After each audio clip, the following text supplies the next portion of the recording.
বুদ্ধের সময় অঙ্গরাজ্যের ভদ্দিয়নগরে উচ্চ বংশজাত ধনবান একজন উপাসক ছিলেন। তার নাম ছিল মেন্ডকশ্রেষ্ঠী। ধনঞ্জয় নামে তার একজন পুত্র ছিলেন। তার স্ত্রীর নাম ছিল সুমনা দেবী। তারা অত্যন্ত ধার্মিক এবং দান এবং সেবাপরায়ণ ছিলেন। তাদেরই কোল আলো করে জন্ম নিয়েছিলেন বিশাখা। ছোটবেলা থেকেই বিশাখা অত্যন্ত উদার প্রকৃতির ছিলেন। দান ও কর্ম এবং ভিক্ষুসঙ্গকে সেবা করার জন্য বৌদ্ধ ধর্মের ইতিহাসে তিনি চিরস্মরণীয় হয়ে আছেন। একসময় সেল নামের একজন ব্রাহ্মণ এবং তার অনুগামী ৩০০ জন ব্রাহ্মণকে দীক্ষা প্রদানের আমন্ত্রণ গ্রহণ করে ভগবান বুদ্ধ ভদ্দিয়নগরে এসেছিলেন।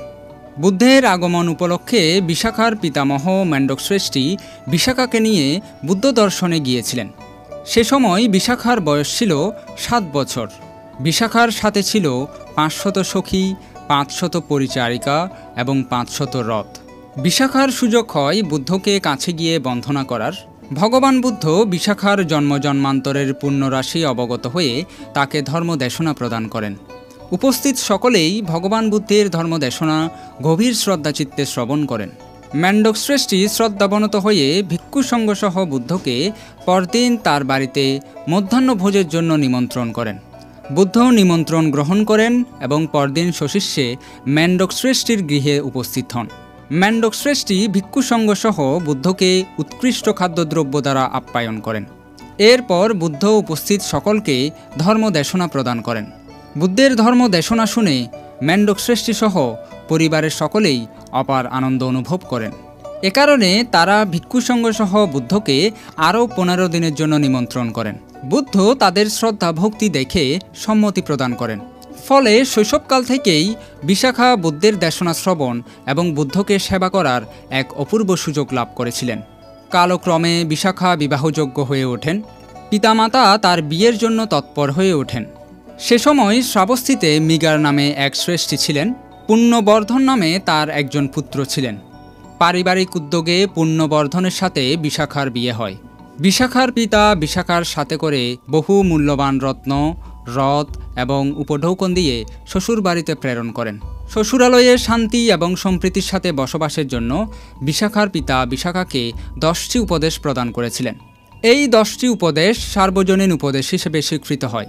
এই 10টি উপদেশ হচ্ছে: ঘরের আগুন বাইরে নিও না, অর্থাৎ শ্বশুরবাড়ির কারো দোষ দেখলে তা বাইরের কাউকে বলবে না। দ্বিতীয় উপদেশটি হচ্ছে বাইরের আগুন ঘরে এনো না, অর্থাৎ প্রতিবেশী কেউ শ্বশুরবাড়ির কারো দোষের কথা বললে তা তোমার শ্বশুরবাড়ির কারো কাছে প্রকাশ করো না। তৃতীয় উপদেশটি হচ্ছে যেই দেয় তাকে দেবে, অর্থাৎ কেউ ধার নিয়ে ফেরত দিলে তাকে ধার দেবে। চতুর্থ উপদেশটি হচ্ছে যেই দেয় না তাকে দিবে না, অর্থাৎ যে কোনো ব্যক্তি কোনো কিছু ধার নিয়ে ফেরত দেয় না তাকে ধার দিও না। পঞ্চম উপদেশটি হচ্ছে যেই দেয় না বা দেয় তাকে দেবে, অর্থাৎ কোনো আত্মীয় গরিব হলে ধার নিয়ে ফেরত দেওয়ার সামর্থ্য না থাকলে তাকেও ধার দিবে।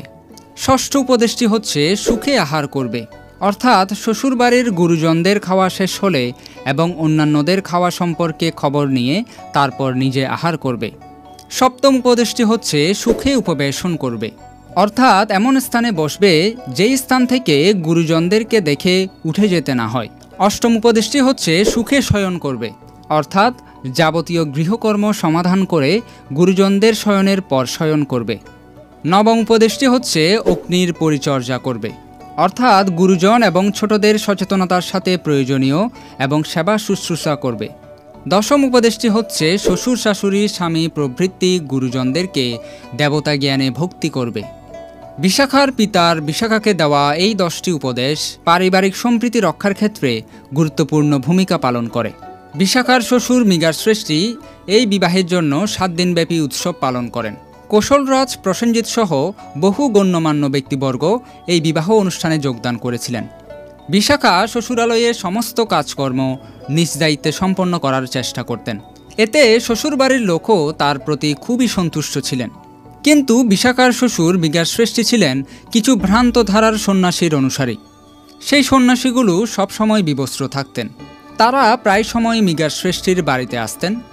একদিন গুরু পূজা উপলক্ষে বিশাখার শ্বশুর মৃগাশ্রেষ্ঠী বিশাখাকে সেই সন্ন্যাসীদের সামনে নিয়ে যান। বিশাখা সেই স্থানে যাওয়ার পর দেখলেন সন্ন্যাসীরা সম্পূর্ণরূপে বিবস্ত্র। এতে করে বিশাখা খুবই বিরক্ত প্রকাশ করেন। সন্ন্যাসীরা বিশাখার ভাব বুঝতে পারলেন। তারা মৃগাশ্রেষ্ঠীকে বললেন, এই রমণী গৌতমের শিষ্যা, একে ঘর থেকে বের করে দাও, তা না হলে তোমার সর্বনাশ হবে। সন্ন্যাসীর কথা শুনে মৃগাশ্রেষ্ঠী খুবই চিন্তিত হয়ে পড়লেন।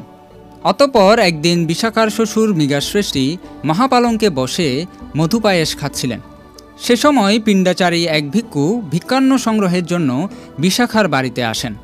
মৃগাশ্রেষ্ঠী তাকে দেখেও কোনো কিছু দেওয়ার আকাঙ্ক্ষা পোষণ করলেন না। শ্বশুরের অনুমতি ছাড়া বিশাখার পক্ষেও তাকে কোনো কিছু দেওয়া সম্ভব ছিল না।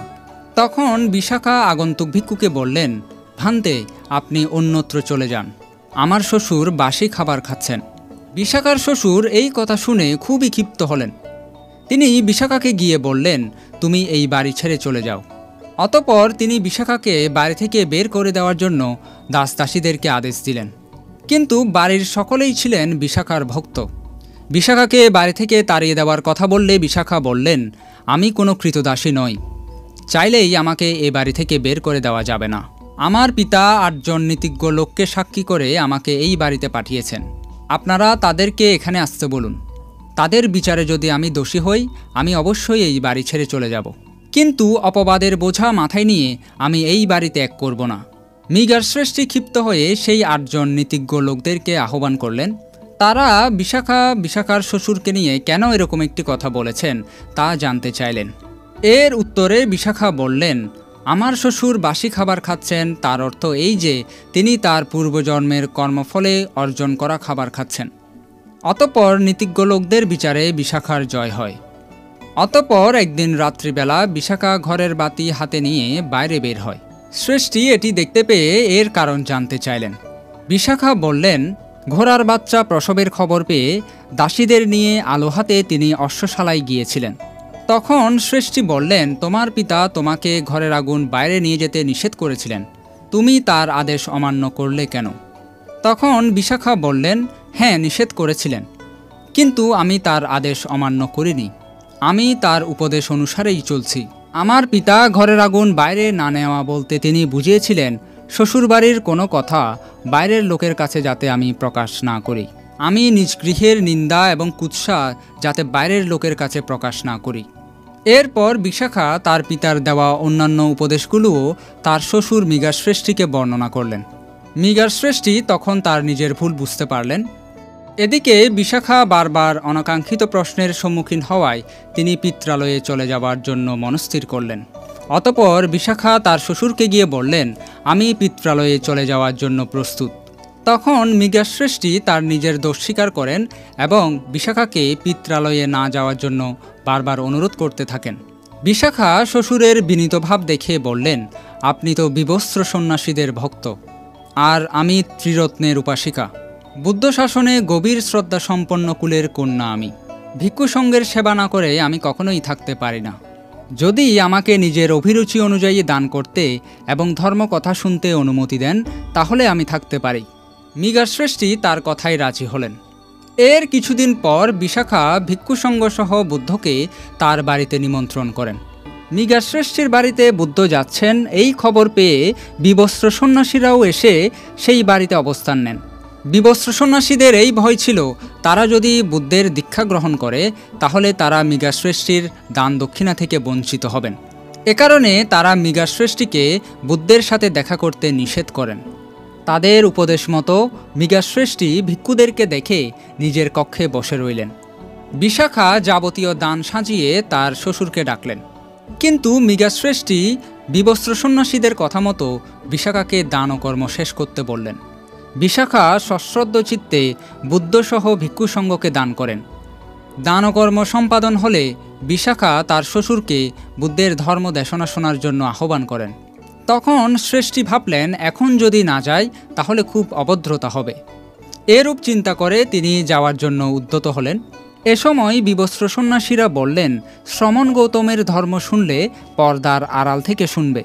কারণ এই সন্ন্যাসীরা মনে করতেন যে বুদ্ধের মায়াবী ক্ষমতা আছে।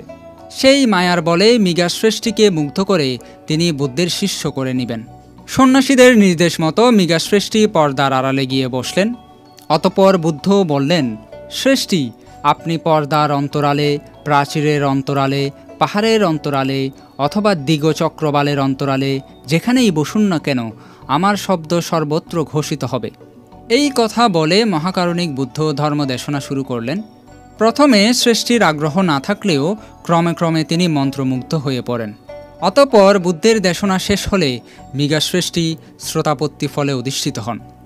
এরপর তিনি বুদ্ধের সামনেই পুত্রবধূ বিশাখাকে জ্ঞানদায়িনী মাতা বলে সম্বোধন করে বললেন, মাতা, তুমি এতদিনে এই সন্তানকে উদ্ধার করলে।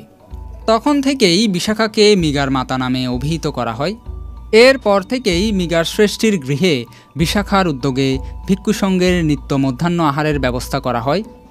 মৃগার শ্রেষ্ঠী নিজেও বুদ্ধ এবং ভিক্ষুসঙ্গের প্রতি শ্রদ্ধাশীল হয়ে পড়েন। বিশাখা 18 কোটি স্বর্ণমুদ্রা ব্যয়ে শ্রাবস্তিতে একটি বিশাল বিহার নির্মাণ করে বুদ্ধ প্রমুখ ভিক্ষুসঙ্গকে দান করেছিলেন। এটিকে পূর্বারাম বিহার বলা হয়। এই বিহার নির্মাণ কাজে তদারকি করার জন্য বিশাখা বুদ্ধের অগ্রশ্রাবক মোদগলায়নের সহযোগিতা প্রার্থনা করেছিলেন। মোদগলায়ন তার 500 শিষ্যসহ বিহার নির্মাণে সহযোগিতা করেছিলেন। কথিত আছে যে মোদগলায়ন নিজের ঋদ্ধিশক্তির প্রভাবে মাত্র 9 মাসে বিহার নির্মাণের কাজ সমাপ্ত করান। দ্বিতল বিশিষ্ট এই বিহারের মোট কক্ষের সংখ্যা ছিল 1000। প্রত্যেকটি কক্ষকে বিশাখা তার নিজের মনের মতো করে সাজিয়েছিলেন। এই বিহার দান উপলক্ষে 4 মাসব্যাপী উৎসব হয়েছিল। এই উৎসবের জন্য বিশাখাকে আরও 9 কোটি স্বর্ণমুদ্রা ব্যয় করতে হয়েছিল। বুদ্ধ পূর্বারাম বিহারে বিভিন্ন সময়ে 6 বর্ষাবাস ব্রত পালন করেছিলেন। সে সময় বিশাখা নিত্যকর্মের মতো প্রতিদিন 3 বার খাদ্যভোজ্য এবং প্রয়োজনীয় নানা দ্রব্য বিহারে নিয়ে যেতেন। সে সময় বিশাখা বুদ্ধের কাছে 8টি বর প্রার্থনা করেছিলেন। বুদ্ধ বিশাখার এই 8টি বর অনুমোদন করেন। এই 8টি বরগুলো ছিল: বিশাখা আজীবন বুদ্ধের কাছে আগত যে কোনো অতিথি ভিক্ষুর আহার্য দান করবেন। বিশাখা আজীবন ভিক্ষুসঙ্গকে স্নানবস্ত্র দান করবেন। বিশাখা আজীবন অসুস্থ ভিক্ষুর যাবতীয় চিকিৎসার ব্যবস্থা গ্রহণ করবেন। বিশাখা আজীবন অসুস্থ ভিক্ষুদের পরিচর্যাকারীদেরকেও আহার্য দান করবেন। বিশাখা আজীবন বিহারের অসুস্থ ভিক্ষুদেরকে প্রয়োজনীয় পথ্য সরবরাহ করবেন। বিশাখা আজীবন ভিক্ষুদেরকে জাগু অন্ন দান করবেন। বিশাখা আজীবন ভিক্ষুদেরকে স্নানবস্ত্র দান করবেন। বিশাখার এই বর প্রার্থনার মাধ্যমে তার উদারতা এবং দানশীলতার প্রকাশ ঘটেছে। এভাবে বিশাখা সানন্দে বুদ্ধ এবং ভিক্ষুসঙ্গের সেবায় নিয়োজিত হয়ে অপরিসীম পুণ্য সঞ্চয় করেছিলেন। বিশাখার বাড়িতে প্রত্যহ 500 ভিক্ষুসঙ্গ আহার করতেন। বিশাখার 10 পুত্র এবং 10 কন্যা ছিল। তাদের প্রত্যেকেরও 10টি করে সন্তান ছিল। এভাবে তারা সবাই বলশালী এবং সম্পদশালী হয়ে সুখে বসবাস করতেন। বিশাখার এসব দানকর্মের কারণে বৌদ্ধ ধর্মের ইতিহাসে বিশাখা মহা উপাসিকা নামে খ্যাত। মহা উপাসিকা বিশাখার এই জীবনী হতে আমরা এই শিক্ষা পাই যে ভোগে সুখ নয়, ত্যাগেই সুখ। এ কারণে সকলকে দান এবং ত্যাগের আদর্শে উজ্জীবিত হয়ে চলার আহ্বান করে এই ভিডিওটি এখানেই সমাপ্ত করছি।